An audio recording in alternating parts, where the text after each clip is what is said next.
주께서 말씀하십니다. 수고하고 무거운 짐진 자들아 다 내게로 오라. 내가 너희로 쉬게 하리라.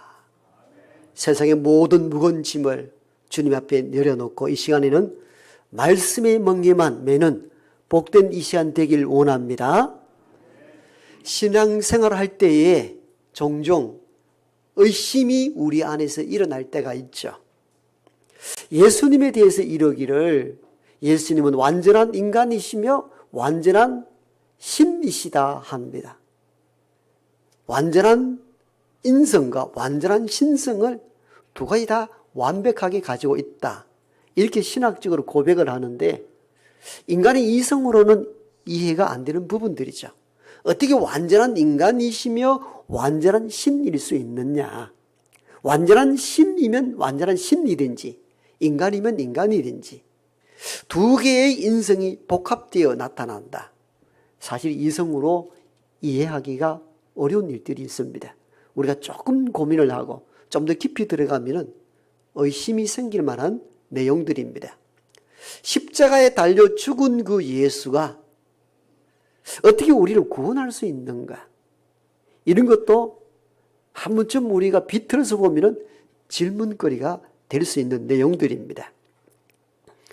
주님은 복음서를 보면 많은 병자를 치유하고 죽은 자를 살려내기도 하는데 내가 덜컥 병이 들었을 때에 아무런 차도가 없다 느낄 때에 힘들 때가 없었습니까? 많은 복음서에 치료 역사가 일어나는데 오늘날은 왜 이런 역사가 내게 일어나지 않는가 하는 그런 의심 말입니다. 우리는 세상을 살아가면서 이런저런 일을 경험하면서 가끔 우리 안에 신앙적 의심, 회의가 들 때가 종종 있습니다. 오늘 세례 요한의 이야기로 출발하는데요. 세례 요한은 자기 제자들에게 예수님께 가서 이렇게 질문해 보라 합니다. 오실 그이가 당신입니까? 아니면 우리가 다른 일을 기다리고 있습니까? 무슨 질문입니까? 아주 쉽게 말씀드리면 이런 이야기입니다. 세례 요한이 예수님이 구약에 언급하였던 그 메시아, 이 땅에 오실 메시아가 맞습니까? 아니면은 우리가 다른 일을 기다리고 있는 겁니까? 뭘 의미합니까? 예수님에 대하여 확신이 없어졌다는 얘기입니다. 불확신이 그 마음을 지배했습니다. 세례 요한이 의심을 품었다니까요. 여러분 이 장면 늘 성경을 수없이 읽었는데 이 부분 고민해 보신 적이 있습니까? 세례 요한이 그 질문 던졌어요. 오실 그 이가 당신입니까? 아니면 우리가 다른 일을 기다리고 있는 겁니까? 내가 아무리 생각을 해도 뭔가 의심쩍다는 겁니다. 구약에서 예언했던 그 구원자 메시아 그분이 예수 당신이 맞느냐는 질문입니다.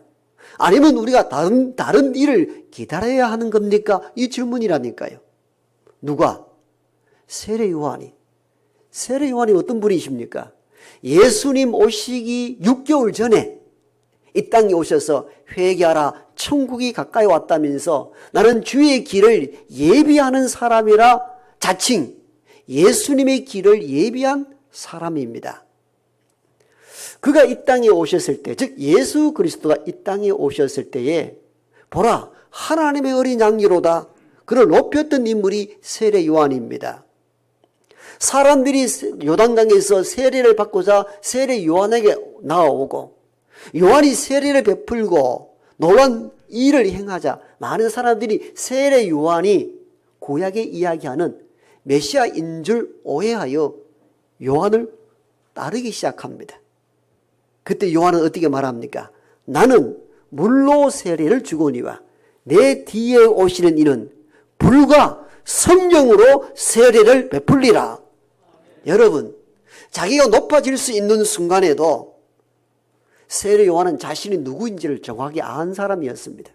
여러분들, 나를 추정하지 마십시오.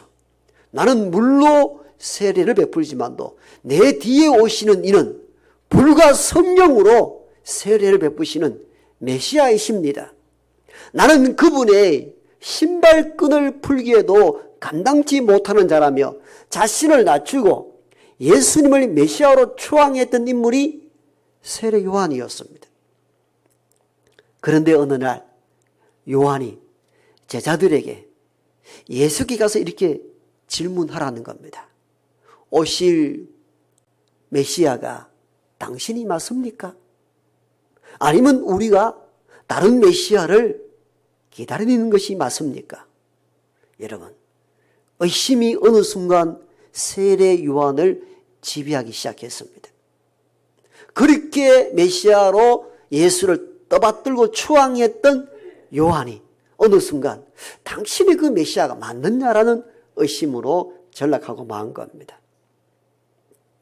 이 부분을 대하면은 믿는 자에게 예수님에 대한 의심을 품는 것도 믿음의 배반이 아니고 믿음의 한 부분이요, 믿음의 과정일 수 있다는 것을 우리가 깨달아 알 수가 있습니다.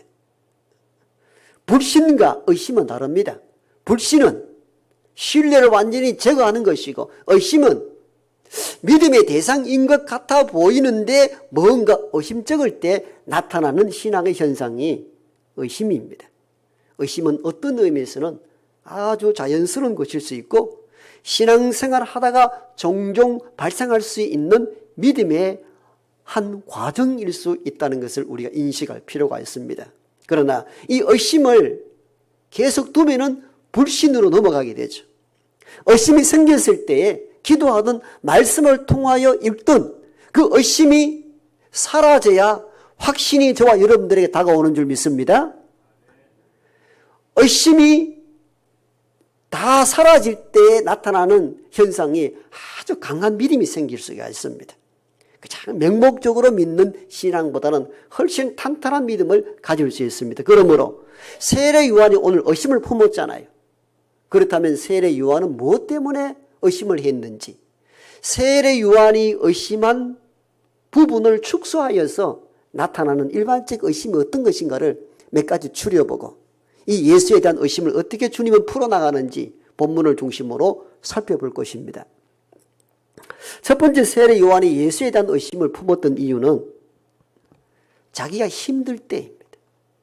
우리가 힘이 들고 어려울 때 주로 신앙에 대한 의심이 일어납니다. 오늘 본문 마태복음 11장 2절에는 요한이 옥에 있을 때, 요한의 상태가 어떻다는 겁니까? 옥에 있을 때, 감옥에 붙잡혀 있을 때입니다. 그때에 제자에게 보내서 직접 갈 수 없었으니까 이때 문헌에 의하면 이때 옥에 갇혔을 때는 다리에 발에 착고를 채웠습니다. 움직일 수가 없도록 했습니다. 그러니까 옥에 갇힌 영혼의 몸이 어떻게 주님을 만날 수 있습니까? 그래서 제자들을 보낸 거죠. 여러분 가서 예수에게 물어라. 당신이 메시아가 맞느냐고 물어라. 아니면 우리가 다른 메시아를 기다려야 하는 건지 물어보라는 것입니다. 이 의심의 상태는 요한이 옥에 갇혀서 있을 때입니다. 여러분, 우리 안에 믿음에 대한 의심이 언제 주로 발생합니까? 저와 여러분의 삶이 평탄치 아니할 때, 건강한 신앙생활을 하던 이가 갑자기 병이 들었을 때, 경제적 위기에 빠졌을 때, 어려움이 다가올 때 간혹 우리 안에 의심이 일어날 수가 있습니다. 세례 요한의 경우를 보면 그러하다는 사실을 우리가 인식할 수가 있죠. 두 번째, 세례 요한의 경우 신앙적 의심은 어떻게 발생했는가 하면은 내가 이 어려움 올 때에 주님이 내가 아무런 도움이 안 된다 할 때에 의심이 발생하기 시작합니다. 자, 세례 요한이 지금 옥에 갇혔잖아요. 그런데 복음서 네 군데를 다 살펴봐도 요한이 옥에 갇혔을 때에 주님이 요한을 위해 한 일이 아무것도 언급이 되어 있지 않습니다. 그렇잖아요. 여러분 성경 읽어보셨잖아요. 어디에 요한이 잡혔을 때 예수님이 잡힌 요한을 위하여 한 일이 무엇입니까? 아무것도 없어요. 말 그대로 요한의 입장에 있어서는 병든 자를 치료하고 죽은 자를 살린다고 들었던 그 예수, 내가 메시아로 알았던 그 예수가 정작 내가 옥에 갇혀 고난당하고 있을 때 아무런 액션, 행동이 없는 거예요. 의심이 들죠. 의심할 수밖에 없는 구조에 빠진 것입니다. 이 어려울 때 내가 아무런 도움이 되는 주님이 아니라면 왜 믿어야 합니까? 우리 구원주로 믿는 그 예수 그리스도가 내게 병이 들고 고통 속에 있는데 아무런 역할을 하지 않는다면 우리가 믿어야 될 이유가 있나요? 의심이 생기죠. 저분이 정말 메시아가 맞는가? 이 의심이 발생하는 이유도 우리가 어려울 때 그리고 어려움 중에 있을 때 나를 위하여 아무 행위도 하지 않는다고 느낄 때 의심은 우리 속에서 자라나기 시작합니다. 그 다음 세 번째 요한이 예수님에 대한 의심을 부었던 가장 큰 이유는 주님이 불의에 대하여 침묵한다고 느꼈기 때문입니다. 자, 세례 요한이 옥에 갇힌 원인이 무엇입니까? 오늘 복음서에는 정확히 기록되어 있지 않는데 다른 복음서를 살펴보면은 세례 요한이 옥에 갇힌 이유가 잘 나타나 있습니다. 당시 갈릴리 분봉왕이었던 헤롯 안디바 왕이 자기 동생의 아내를 빼앗아 버립니다. 여러분 세상에 이런 일들이 어디 있습니까? 그때에 헤롯 안디바 왕의 권력 앞에 아무도 말을 못합니다. 이 불법과 불의를 저질렀음에도 불구하고 그런데 유일하게 선지자 세례 요한이 들고 일어납니다. 그것이 악한 일이라고 잘못된 일이라고 유일하게 헤롯 안디바 왕의 불의를 공격하고 외쳤던 인물이 세례 요한이었고 이리하여 헤롯 안디바 왕에 의해서 세례 요한이 옥에 갇히게 됩니다. 그럼 세례 요한이 의를 주장하다가 옥에 갇혔을 때 예수님은 뭘 하셨는가? 여러분 놀라지 마십시오. 두 번째 읽은 본문입니다. 마가복음 1장 14절에서는 요한이 잡히자 예수께서 갈릴리로 가셨더라. 제 말 정확하게 들으셔야 합니다. 요한이 잡히자 예수께서 갈릴리로 가셨더라. 저는 젊은 날 이 복음서를 읽다가 도저히 해소되지 않는 대목이 이 부분이었어요. 주님이 하신 일이 다 좋은데 마음에 드는데 전 이 부분이 해소가 안 되었어요. 내가 예수라면은 의를 외치다가 요한이 잡혔다면은 면회를 가든지 요한 너가 옳다고 이야기하든지 동조를 해야 되는데 그때 그 예수는 요한이 잡히자 말자 갈릴리로 가고 맙니다. 여러분 이해가 됩니까? 저는 인간적으로도 배신감이 들었어요. 왜 예수가 이런 행동을 하셨을까? 진짜 예수라면은 여러분 예수의 초기에 복음서 생각해 보십시오. 회개하라. 천국이 가까이 왔다면서 세례 요한과 함께 회개를 외쳤던 인물이 예수님이셨습니다. 근데 복음서는 정확하게 이렇게 이야기합니다.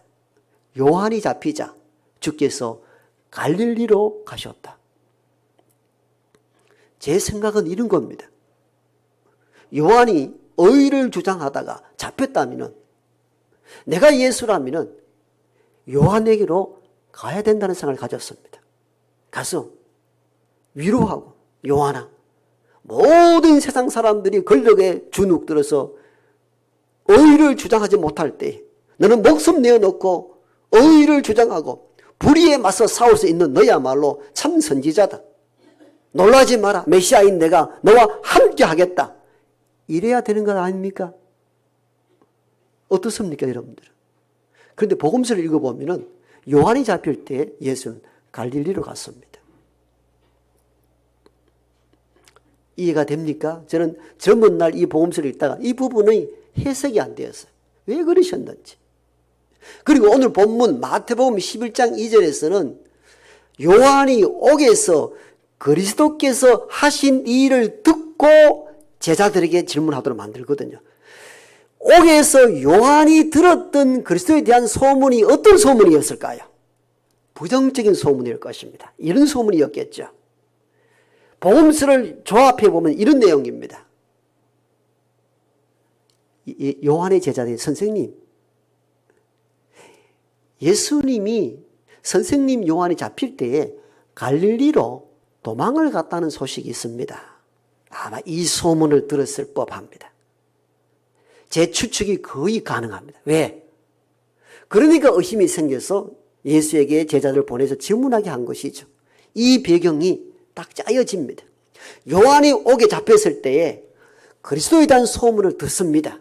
어떤 소문인지에 대한 정확한 내용은 기록되어 있지 않지만도 복음서 네 군데를 종합해 보면은 답이 나옵니다.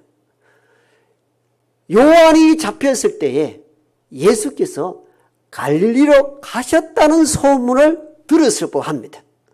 요한이 이 소문을 들었을 때 어떤 마음이 들겠습니까? 내가 알았던 그 예수, 회개하라 천국에 가까워왔던 그 예수, 하나님이 어린 양으로 말했던 그 예수 그리스도 좀 다르네. 내가 불의에 맞서 싸웠는데 나와 함께 해야 될 그 예수가 갈릴리로 떠나가 버렸다고? 여기서 의심이 들기 시작하고 제자들을 보내어 질문하도록 만듭니다. 예수 선생이여, 당신이 그 메시아가 맞습니까?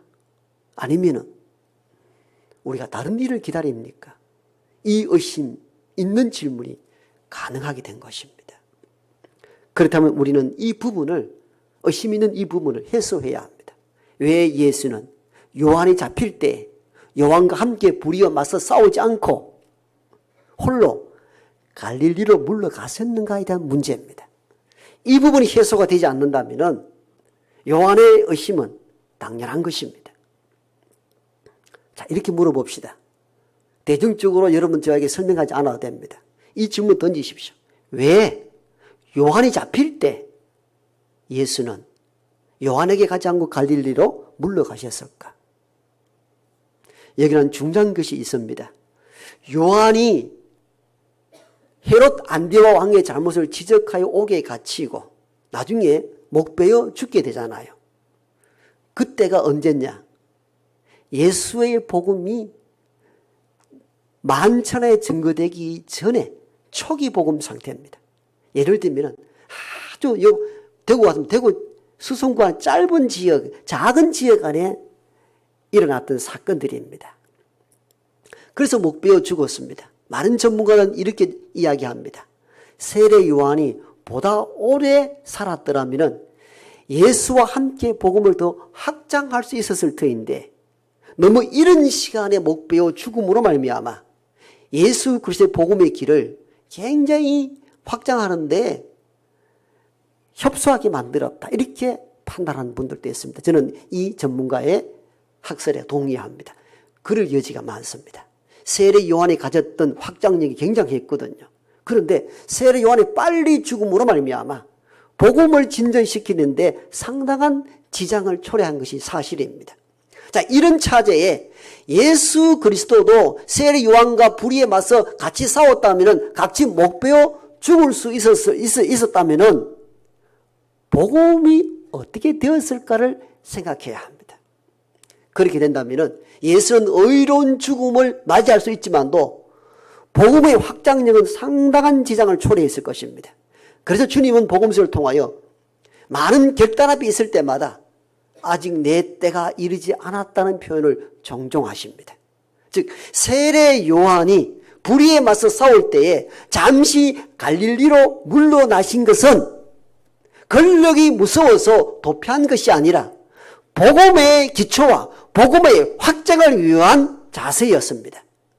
여러분 실제 주님이 갈릴리에 가서 어떻게 했습니까? 몸을 피하여 자신의 목숨을 부지했습니까? 그렇지 않았습니다. 실제적인 사역은 요한이 잡히고 난 뒤에 주님께서 갈릴리로 물러가셔서 거기에서 복음을 전하고 거기에서 12명의 제자를 세우고 그들에게 복음을 전수하고 12제자가 각처로 흩어져서 복음을 확장시키기 시작합니다. 왜 갈릴리로 물러나셨느냐고요? 권력이 무서워서 도피한 것이냐? 그게 아님을 복음서는 증거합니다. 갈릴리에 가서 12제자를 세우고 산상보훈을 통하여 하늘의 보화 같은 말씀을 그들에게 양육시키고 그 말씀 붙잡고 각처로 흩어져서 복음을 확장시키는 기초를 어디서 했는가? 갈릴리에서 합니다. 그리고 주님이 갈릴리로 가신 것이 도망이 아니고 복음의 확장을 위해서 한 일이고 때가 이르지 않았기 때문에 한 일인 것을 어디에서 확정할 수 있습니까? 마지막 십자가상에서 자기 몸을 던진 것에서 알 수 있습니다. 이제는 때가 왔다는 것입니다. 이제는 내가 십자가상에서 죽음을 맞이한다 할지라도 제자들에 의해서 복음이 확장될 수 있는 적절한 시기가 왔기에 주님은 그때는 죽음을 무릅쓰고 십자가 앞에 달려 우리와 죄인을 위하여 자기 목숨을 십자가상에서 던질 수 있었습니다. 그러므로 갈릴리로 물러나신 것은 도피가 아니요 복음을 위한 한보의 후퇴였다는 사실들을 깨닫는 저와 여러분 되길 원합니다. 그래서 세례 요한의 제자들을 통하여서 당신이 메시아가 맞느냐라는 이 의문적인 질문 앞에 주님은 가서 너희 선생 요한에게 이렇게 이야기하라고 주께서 답을 하십니다. 눈먼 자가 다시 보게 되고 듣지 못한 자가 듣게 되고 걷지 못한 자가 걷게 되고 나병한 자가 깨끗해지고 죽은 자가 살아날 것이며 가난한 자에게 복음이 전해진다 하여라. 아멘. 여러분, 주님은 자기를 변명하지 않았습니다. 당신 메시아 맞느냐고 이론적으로 설명하지 않았습니다. 내가 하는 일을 보고 듣고 한 대로 너희 선생 요한에게 전하라 말씀합니다. 보지 못한 자가 보게 되고 듣지 못한 자가 듣게 되고 걷지 못한 자가 걷게 되고 나병한 자가 깨끗해지고 죽은 자가 살아나고 가난한 자에게 복음이 전거된다. 네가 보고 느낀 대로만 가서 전하라는 것입니다. 여러분, 이 6가지 이적과 기사는 구약의 이사야 선지자가 이 땅에 도래할 메시아에 대한 성격을 규정할 때 나타나는 이적과 기사입니다.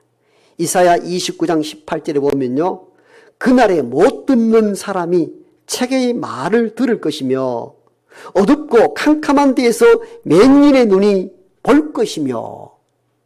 이사야 선지자는 구약 선지자로서 도래할 메시아 구원자가 어떤 성격으로 이 땅에 오시는가에 대한 내용을 전하는데 그 내용과 복음서에 나타난 주님이 내가 보고 느낀 대로 전하라 이 6가지가 딱 부합합니다.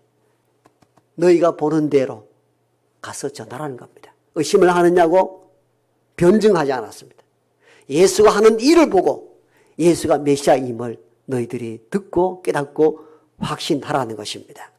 여러분, 우리가 예수 그리스도에게 신앙적 의심이 일어날 때에 이론적으로 이렇다 저렇다가 아니고 주께서 하신 일을 보고 듣고 행하는 일을 통하여 확신할 수 있는 저와 여러분 되기를 원합니다. 우리는 맷대 신앙인이다 할 때는 주로 학습된 신앙으로 믿게 됩니다. 그게 아니고 당대에 저와 여러분이 만난 예수 그리스도, 저와 여러분이 성경을 통하여 만났던 예수 그리스도의 일을 통하여 예수가 그리스도이심을 고백하는 저와 여러분 되기를 원합니다.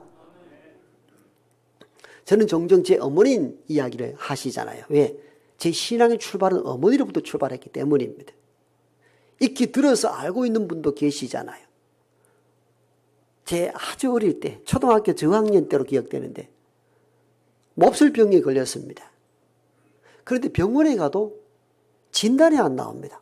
어떤 질병으로 아픈지 이게 진단이 나와야 치료가 되는데 그러니까 치료의 길이 없는 거예요. 시름시름 앓습니다. 옛날에는 시골에서 할 수 있는 일이 뭡니까? 굿하는 것이 전부였습니다. 굿하는 거 우리 집에서 굿하는 거 많이 봤습니다. 점쟁이들은 주로 또 대나무를 꼭 가지고 오대요. 우리 어머니 대나무를 붙잡고 이 흔들려야 신기가 온다는 겁니다. 그래서 이래도 치료가 안 되고 저래도 병이 낫지 아니하니까 그 점쟁이 우리 어머니에게 신내림 굿을 받아가지고 점장리로 들어가면 신병이 나아진다는 겁니다. 그런데 제 어머니는 내가 죽으면 죽었지 내 아들들에게 점쟁이 아들이라는 것은 덮어 씌워주고 싶지 않다고 거절을 하시더라고요. 근데 병이 낫지는 않는 거예요. 그래서 시름시름 죽어갑니다. 이 머리가 얼마나 아프신지. 제 4살 위에 형하고 학교에서 돌아오면 하는 일이 뭔지 아십니까? 시골에 이 빨래 다듬이 돌이 있잖아요. 그거 굉장히 무겁습니다. 두 형제가 덜렁 들어서 어머니 이마 위에 올리는 일이 학교 갔다 오면 하는 일이 그 일이었습니다. 이 말은 머리가 얼마나 아프셨든지, 머리가 아프면 우리가 주로 수건을 싸매잖아요. 그 수건을 싸매도 통증이 사라지질 않으니까 그 다듬이 돌을 올려달라 하더라고요. 우리는 뭔 의미인지 모르지만 아픈 어머니를 위해서 하는 일이 좋겠다 싶어서 늘 그 일을 하셨어요. 그 정도로 먹이가 빠개질 정도로 아프셨어요. 이렇게 시름시름 죽어가는데 그때 막내 누님이 시골 토담 교회를 다니셨어요. 막내 누님이 해봤자 뭐 나이가 몇 살 차이가 납니까? 엄마 이래도 죽고 저래도 죽으니까 우리 교회 집사님 모셔다가 기도를 한번 받아봐라. 내가 교회에서 설교를 들었는데 예수님은 병도 치료한다 합디다. 어머님이 갈 데가 없잖아요. 의지할 데가 없잖아요. 그때 제 어머니는 우리 시골 교회 뒷동네에 있는 조그만 절 암자의 여신도의 회장이었습니다. 여러분 함부로 하지 마십시오. 여신도의 불교 회장이었다니까요. 예수를 전혀 모르는 분이었습니다. 그런데 막내딸이 그렇게 애원하고 또 살 길이 없으니까 마음으로 허락을 했습니다. 걸어갈 수는 없으니까 교회에 지금도 그 성함 있지 않은 최도리 집사님입니다. 최도리 집사님이 몇 달 동안 매일 우리 집에 오셨어요. 매일. 한 일은 뭐냐? 찬송 부르고 머리 위에 손을 해서 기도하는 것. 여러분 그때 제가 지금 알고 있는 찬송 대부분 그때 다 배웠습니다. 멀리 갔더니 찬양하고 고나며 험한 산골 뭐 이거 내 주를 가까이 하게 하면 내 주의 보혈은 험한 시험 물속에서 나를 건져주지. 이 모든 찬송은 내가 교회에 가기도 전에 들었던 찬송가입니다. 여러분 오늘날 나는 목사로 살아가고 여러분들도 교회 중직자 평신도 구역 근처로 살아가지만도 한 영혼을 위하여 이렇게 할 수 있는가? 그 최도리 집사님 그렇게 하셨어요. 그걸 몇 달간 다 매일 하루도 안 빠져 매일 와서 찬송 불러주고 기도해 주시고. 그런데 거짓말처럼 몇 개월 만에 우리 어머니가 덜썩 일어났습니다. 아멘 좀 하소. 참 남의 집의 일이라고 그냥 넘어갑니까? 제가 어릴 때 그걸 봤다니까요. 그 어머니는 예수에 전혀 모르는 분이었어요. 그때부터 제 어머니는 돌아가실 때까지 새벽 기도를 한번 빠지지 않았습니다. 왜? 예수가 살아있다는 것을 경험했기 때문입니다. 제 어릴 때는요, TV가 주말 토요일하고 주일 일요일만 드라마를 해서 흑백TV. 그때 술집 양조장에 흑백TV 하나 있었는데 그때 인기 있는 드라마가 뭔지 아십니까? 여로였습니다. 여로 세대 있죠? 여로가 인기가 대단했습니다. 그 주일 되면 저는 철도 모르고 여로 그거 몰아서 본다고 하면 제 뒷꼭지를 붙잡고 질질 끌고 나온 사람이 어머니였어요. 교회에 안 가고 여기 앉아있다고. 예수의 진리를 몰랐지만도 나를 살린 이가 예수라는 사실을 아셨기 때문입니다. 그 아들이 오늘 여기 목사가 되어 있습니다. 주님이 이렇게 말합니다. 요한아, 오실 메시아가 당신입니까? 아니면 우리가 다른 사람을 기다려야 합니까? 의심하는 자에게 너희들 가서 이렇게 전해라. 너희들 보고 듣는 것대로 가서 전하라는 겁니다. 눈먼 자가 다시 보게 되고 듣지 못한 자가 듣게 되고 걷지 못한 자가 걷게 되고 남의 간 자가 깨끗해지고 죽은 자가 살아나고 가난한 자에게 복음이 증거된다 하라. 그것만 전하라는 것입니다. 여러분, 예수님의 제자들이 예수의 십자가 질 때 다 도망을 가잖아요. 그 말은 뭘 말합니까? 단지 배반의 문제만이 아니고 예수에 대한 메시아성이 의심이 됐다는 거예요. 더 이상 따라갈 이유가 없는 거죠. 메시아가 아닌데 왜 따라갑니까? 그래서 다 도망을 간 거죠. 우리는 정치적 용어로 그를 배신이라 얘기하지만 이 말은 의심이 들었다는 겁니다. 메시아가 아니라 메시아가 저렇게 초라하게 십자가에서 죽을 수 있느냐는 거예요. 그렇잖아요. 살아나야 되지. 그랬던 그들이 어느 순간 다시 돌아오잖아요. 그리고 순교를 당하면서 복음을 전하잖아요. 이 사이에 뭐가 있었던 거죠? 예수의 십자가 사건이 우리와 죄인을 위한 사건인 줄 알았습니다. 부활의 사건을 보고 경험하면서 죽어도 다시 산다는 신앙을 갖게 된 것입니다. 그러니까 의심이 확증으로 바뀐 것입니다. 그러니까 예수님이 부활 승천하고 이 땅에 계시지 않은 동안에도 목숨 내놓고 복음을 전하잖아요. 뭡니까? 예수가 구원자임을 그들이 확신했기 때문입니다. 여러분, 우리가 살아가면서 우리 삶이 어렵고 힘들 때에 나타나는 현상이 뭔지 아세요? 의심이 들 때가 있어요. 그때 더 주님 붙잡고 기도하는 사람들도 있지만 또 어떤 한편에서는 의심이 들 때 있습니다. 내가 병이 들었는데 왜 고치지도 못하시는가? 가정이 우환이 있는데 주님 도대체 뭘 하십니까? 왜 침묵하시는 거냐고.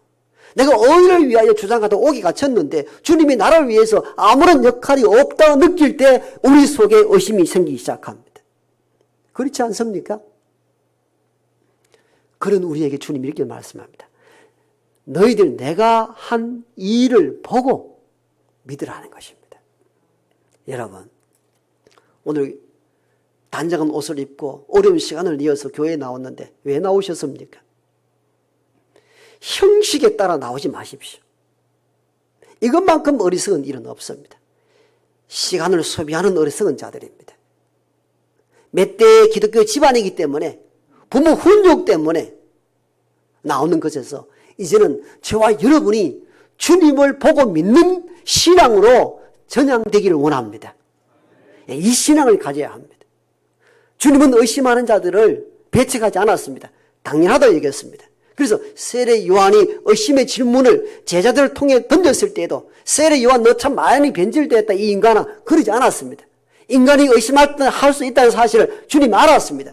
그래서 변증하기보다 내가 한 일을 보고 내가 누구인지 알라 말씀을 전하십니다. 여러분, 우리가 신앙을 가진다면 저와 여러분들이 이런 신앙을 갖기를 원합니다. 주님이 어떤 분인지, 말씀에서 어떻게 역사하는지, 삶 속에서 어떤 일을 하고 있는지를 보고 주가 메시아임을 믿는 저와 여러분 되기를 원합니다. 그냥 다니지 말란 말이야. 그냥 다니지. 그냥 형식에 빠져서 다니지 말라는 말이에요. 얼마나 놀라운 시간인데요. 그래서 제가 늘 말씀하잖아요. 말씀에 주목하라고, 고개를 들으라고, 잠들지 말라고, 눈 감지 말라고. 왜? 말씀이 꽂히는 순간 우리 심령이 변화될 수 있기 때문입니다. 그냥 교회 다니지 말란 말이에요. 이만큼 어리석은 일이 어디 있습니까? 세상에 좋은 일, 재미있는 일이 이 세상에 널려 있는데 이 지루한 시간 한 시간을 왜 여기서 소비합니까? 예수 그리스도는 살아 계십니다. 그 한 일을 통하여 보라는 것입니다. 기독교 역사가 2000년이 지나왔습니다. 이런저런 예수에 대한 의혹, 의심이 많이 있었습니다만 지금까지 기독교가 생존한 것은 예수가 한 그 일이 2000년 전에 끝난 것이 아니고 오늘 이 시대에도 생생히 살아 역사하기 때문입니다. 그래서 바로 믿으셔야 합니다. 의심이 소멸되고 그 예수님을 붙잡아야 내가 살구나. 이 확신을 갖는 복된 이 시간 되길 원합니다.